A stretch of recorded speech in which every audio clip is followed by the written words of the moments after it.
जब हम metal excess defect की बात करते हैं, ये भी हमारे दो तरीके के हो जाएंगे। एक एनायनिक वैकेंसीज की वजह से,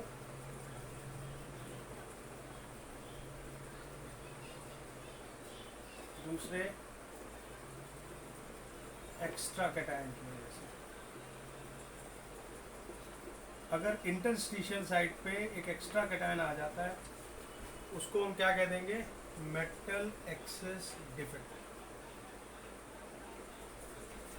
हमेशा ध्यान रखना, न्यूट्रलिटी नहीं बिगड़ेगी इसमें, केवल क्या बदलेगा? हमारा पोजीशन बदलेगी, कुछ चार्जेस बदलेंगे और वो फर्दर काम करेंगे।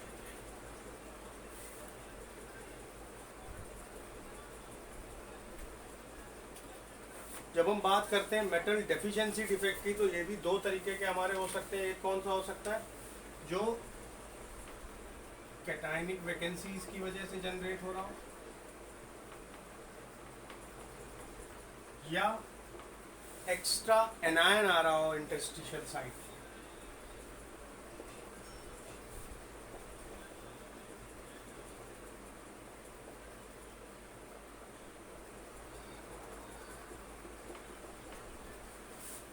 ध्यान से देखना, सबसे पहले हम लोग बात करते हैं किसकी? मेटल एक्सेस डिफेक्ट की, जिसमें हमारा क्या हम देख रहे हैं कि क्या जनरेट हो रही है? एनायनिक वैकेंसी जनरेट हो रही है। सपोज हमारे पास क्रिस्टल है,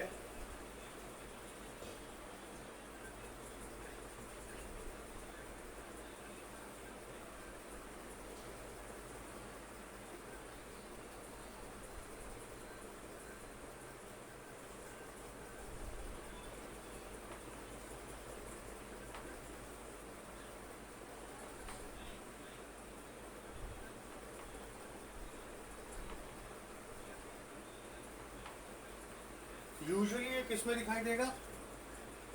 अल्कली मेटल हैलाइड्स। ध्यान रखना। और कब दिखाई देगा? जब इनकी हीटिंग करें, यानी NaX है, इसकी अगर हम हीटिंग करें किसकी प्रेजेंस में? जिस मेटल का हैलाइड है उसी मेटल के वेपर्स के प्रेजेंस में। यानी अगर सोडियम क्लोराइड की बात कर रहे हैं तो सोडियम के वेपर्स की प्रेजेंस में हीटिंग करनी है। अगर हम पोटेशियम क्लोराइड की बात कर रहे हैं तो पोटेशियम के प्रेजेंस में जब हीटिंग होती है तो ऐसे डिफेक्ट दिखाई देते हैं। होता क्या है, हीटिंग करने पे जो हमारा सोडियम का वेपर है जिसकी प्रेजेंस में हीटिंग हो रही है, वो सरफेस पे आता है और क्या कन्वर्ट होता है किसमें? सोडियम के आयन में। और क्या निकालता है? एक इलेक्ट्रॉन निकालता है। अब ये जो पॉजिटिव चार्ज है, इस पे डिफ्लेक्ट होने के लिए यहाँ से एक वैकेंसी क्रिएट होती है। यहाँ का क्लोराइड आयन क्या करेगा? मूव करेगा सरफेस की तरफ and get bind with sodium ion. लेकिन यहाँ से जो नेगेटिव चार्ज गया है उसको इम्बैलेंस कौन करेगा? ये वापस डिफ्यूज कर जाएगा जो इलेक्ट्रॉन सोडियम वेपर के हीटिंग का रिजल्टेंट था, और वो उस वैकेंसी को जनरेट करेगा। हम एक बार फिर से बता रहे हैं, ये डिफेक्ट हमें अल्कली मेटल हैलाइड्स में ही दिखाई देता है ज़्यादातर। जिस मेटल का हैलाइड है उस मेटल की प्रेजेंस में, उसके वेपर्स की प्रेजेंस में जब हम ये प्रोसेस कराते हैं तो दिखाई देता है। हम क्या देखते हैं? वो वेपर टेम्परेचर बढ़ने पे क्या करेंगे? कैटायन में आयनाइज होंगे, और आयनाइज होने के साथ इलेक्ट्रॉन निकालेंगे। अब सरफेस पे सोडियम आयन का कंसंट्रेशन बढ़ गया है। ये सोडियम आयन कहाँ से आया है? जिसकी वेपर की प्रेजेंस पे तुमने हैलाइड को हीट किया था। उस सोडियम आयन को न्यूट्रलाइज करने के लिए आसपास का एक सबसे बढ़िया जो क्लोराइड आयन होगा वो क्या करेगा? सरफेस पे आ जाएगा, सोडियम आयन के साथ बाइंड करेगा। अब क्या बचा? Electron. It will diffuse back into the lattice which has been created, or we can say the hole which has been created by the movement of chloride ion। इस defect को आप क्या कह देते हैं? Anionic vacancy defect. ये generally उन solids में दिखाई देता है जो क्या कर रहे होते हैं? स्कॉटकी डिफेक्ट कर रहे हैं। अब ये जो हमारा इलेक्ट्रॉन आया है, इसको हम क्या कह देते हैं? F सेंटर भी कह देते हैं। यानी हम इसको क्या लिखेंगे? Electron enters at anionic vacancy. और ये एक चीज और कहलाती है F सेंटर और फार्ब सेंटर, FARBZCENTR। ये जो फार्ब सेंटर है जैसे ही आपको एक्स्ट्रा इसमें कोई लाइट आप डालेंगे तो ये इलेक्ट्रॉन एक्साइट हो जाएगा, क्योंकि ये फ्री इलेक्ट्रॉन है। और ये क्या करेगा, क्रिस्टल को कलर देगा, डिफरेंट कलर ऑब्टेन्ड होके आएंगे। जैसे हम बात करते हैं NaCl में कैसा कलर हो जाता है, गोल्डन येलो।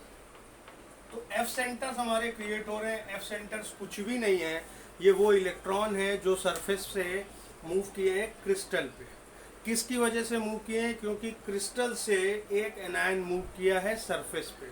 ऐसा क्यों हुआ है, इलेक्ट्रॉन क्यों जनरेट हुआ था, क्योंकि जो वेपर्स हैं वो आयनाइज होंगे हीटिंग टेम्परेचर को एब्जॉर्ब करने के बाद, और उन आयनाइज वेपर में कैटायन के साथ क्रिस्टल से एक एनायन जिसको क्लोराइड आयन कह रहे हैं वो जाके कंबाइन करेगा।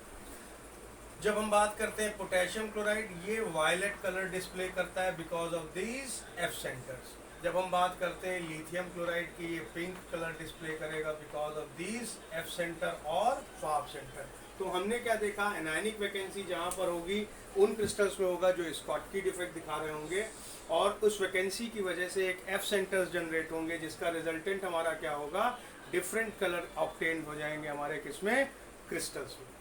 क्लियर। नेक्स्ट हमारा आता है extra cation at interstitial site. अभी हम बात कर रहे हैं मेटल एक्सेस डिफेक्ट। इसमें क्या होता है, अगर हम बात करें जिंक ऑक्साइड, तो ये जिंक ऑक्साइड कैसा होगा, हीट करने पे it will become yellow. Heating जैसे ही आप इसकी कराएंगे, इसका कलर किसमें चेंज हो जाएगा, येलो कलर। और ये क्या बनाएगा, जिंक आयन बनाएगा। हाफ O2 मीन्स ऑक्सीजन का एटम और 2 इलेक्ट्रॉन। अब ध्यान से देखना, एक पॉजिटिव कैटायन आया, बाई पॉजिटिव, साथ में कितने इलेक्ट्रॉन निकल के आ रहे हैं, 2 इलेक्ट्रॉन, क्योंकि वो इलेक्ट्रॉन उसी मेटल से निकल रहे हैं। हमने क्या देखा, एक्स्ट्रा कैटायन आ रहा है कहाँ पे, इंटरस्टिशियल साइड। सपोज ये हमारा है लैटिस,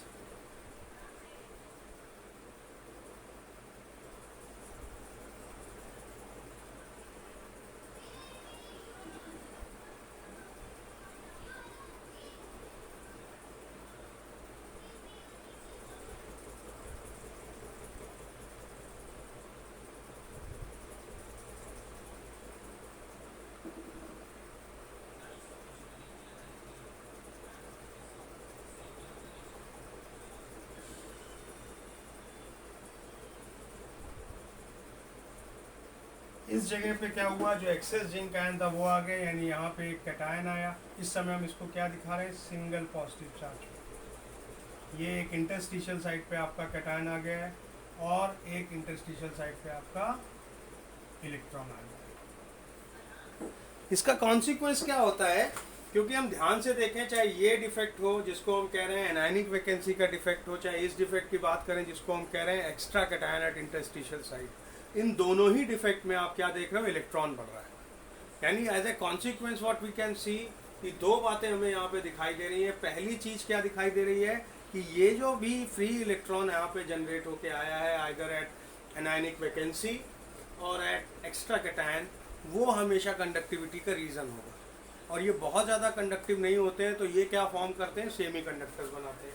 यानी मेटल एक्सेस डिफेक्ट वाले जितनी चीज़ होंगी ये क्या फॉर्म करेंगे, एन टाइप सेमी कंडक्टर। क्योंकि यहाँ पे कंडक्टिविटी किसकी वजह से हो रही है, बिकॉज ऑफ इलेक्ट्रॉन। तो हम एन टाइप का मतलब क्या हो जाता है, negative type of semiconductors are obtained from what, crystal showing metal excess defect. ध्यान रखना ये चीज। दूसरी चीज, एफ सेंटर्स हमें क्या करते हैं, कलर देते हैं।